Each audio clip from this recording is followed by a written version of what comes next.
పుష్పలీల గారు good evening.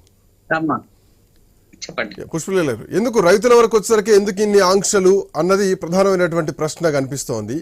ఇక్కడ IT కట్టే వాళ్లను పరిగణలోకి తీసుకోరా, రైతు రుణమాఫీ విషయంలో ఎట్లాగైతే వ్యవహరించారో సో రైతు భరోసా విషయంలో కూడా ప్రభుత్వం అట్లాగే వ్యవహరించబోతోందా? ఎందుకు ఇన్ని ఆంక్షలు, మేనిఫెస్టోలో లేనటువంటి ఆంక్షలు ఈ రోజు ఎందుకు తీసుకొస్తున్నారు అన్నది ప్రధానమైనటువంటి ప్రశ్న వినిపిస్తోంది. ఇప్పుడు డబ్బున్న వాడికి చేయకూడదు, డబ్బులు ఇంతకుముందు జరిగిన అవకతవకలు ఈ ప్రభుత్వం జరగనివ్వదు అన్నది ఖచ్చితంగా పాటించే అంశం. దాన్ని తీసుకోమంటారా వద్దంటారా? ఒకటి, ఆంక్షలు అనేవి ఎవరికి పెట్టాలి ఎవరికి పెట్టకూడదు అన్నది కూడా తీసుకోవాలా వద్దా? అది కూడా ప్రజలే నిర్ణయిస్తారా, లేకపోతే పార్టీకి సంబంధాలు లేకుండానే ప్రతిపక్షంలో ఉన్నప్పుడు అలా పడ్డాయి అంటే చాలా అవకతవకలు జరిగాయి అనేది మనకు అర్థమైపోయింది కదా. ఇప్పుడు దాంట్లో కొంతమంది ప్రజాప్రతినిధులకు ఇవ్వద్దు అంటే ఎస్, మంచి పని, ఇది ఇవ్వద్దు. తీసుకున్న వాళ్ళని కూడా తప్పకుండా మంచి విషయం అది. ఎందుకంటే ఒక ప్రజాప్రతినిధులుగా ఉన్న వాళ్ళకి అంతంత లెవెల్లో ఇవ్వడం అనేది కూడా గతంలో జరిగింది కాబట్టి అవన్నీ కూడా రికవర్ చేయాల్సిందే.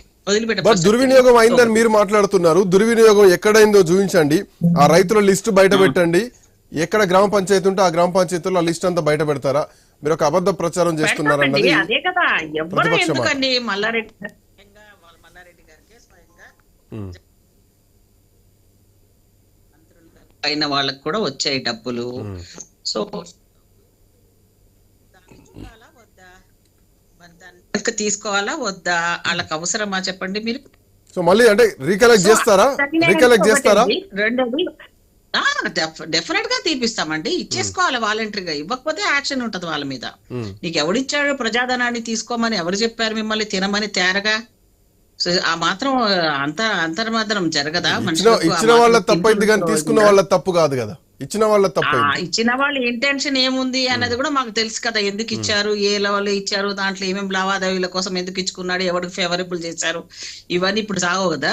సో అందుకనే ప్రజాప్రతినిధులకు ఇవ్వకపోవడం అనేది నేనైతే చాలా బాగా దాన్ని ఒప్పుకుంటాను. 100% అది జరగాల్సిందే. గతంలో జరిగిన అవకతవకలు జరగకుండా చేయాలి ఒకటి. రెండవది ఏంటంటే ఇప్పుడు ఏవైతే జరుగుతున్న నిబంధనలు పెడుతున్నారో ఐటీ కడుతున్న వాళ్ళు కానీ ఇంకేదైనా ఉన్న వాళ్ళు కానీ నిజంగా కూడా ఎవరికి ఇవ్వాలి? సన్నకారు చిన్నకారు రైతులకు ఇవ్వాలి. ఇంకా ఎక్కువ ఏమని అనుకుంటే అది కౌలుదారి చట్టంలో ఉన్న వాళ్ళకి ఇస్తానని ప్రామిస్ చేశారు కాబట్టి వాళ్ళకి ఇవ్వాలి. సో ఇప్పుడు 2 పంటలకు ఇచ్చారు, ఇప్పుడు ఒక పంటకే వస్తుందా అనేది పాయింట్ కాదు. ఇప్పుడు మొన్న 2 లక్షల రూపాయలు ఎవరికైతే ఇచ్చారో వాళ్ళు తీసుకున్న వాళ్ళు చక్కగా తీసుకున్న వాళ్ళు ఉన్నారు, వాళ్ళు హ్యాపీగా ఉన్నారు. ఎవరికైనా రాని వాళ్ళకుంటే కొంత ఇబ్బంది ఉంటది. ఎక్కడైనా సరే కదా సార్. ఇప్పుడు బాబు, ఇప్పుడు ఎక్కడైతే తీసుకున్న ఇల్లు ఎవరికి వచ్చిన 100 ఇల్లు ఇచ్చామనుకోండి, 90 ఇల్లు ఇచ్చాము, కానీ 10 ఇల్లు రాని వాళ్ళు గొడవ చేస్తారు ఎక్కడైనా. దానికి ప్రతిపక్షాలు తోడైతే ఎక్కడైనా జరిగేది ఇదే. నేనేమంటానంటే మనకు జరిగేది మనం ఏ రకంగా దాన్ని తీసుకొని వెళ్ళాలి అన్నదానికి ప్రజల సహకారం కూడా ఉండాలి. ప్రజలు దాన్ని ఈ మధ్యలో ఈ దరిద్రాలు ఉండండి. ప్రజల లెవెల్లో మనకు అన్ని రకాలుగా ముందుకు తీసుకెళ్లడానికి ప్రజల సహకారం కూడా ఉండాలి కదండి. ఇదేమి మనం అన్యాయం చేయాలి రైతుల పట్ల అంటే ఆ రైతులతో అంత కరెక్ట్గా నిర్వహించే ప్రభుత్వంగా మాకు ముద్రేసుకోవడం ఇష్టం లేదు. అందుకనే 2 లక్షల రూపాయలు ఇవ్వడం కూడా జరిగింది.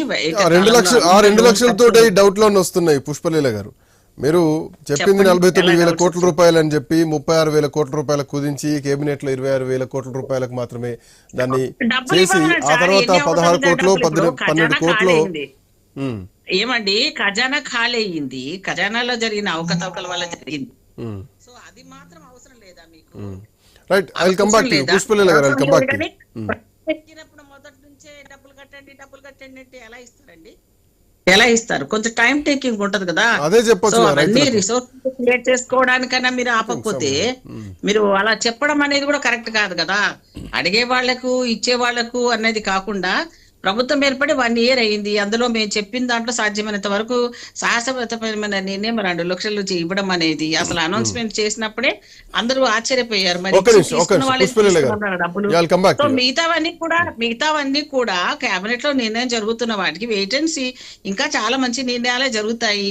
మరి అలాంటి వాటిని ప్రజలకు ఆమోదం ఉండే విధంగా చర్చించడానికి ముఖ్యమంత్రి గారు ప్రయత్నం చేస్తున్నారు.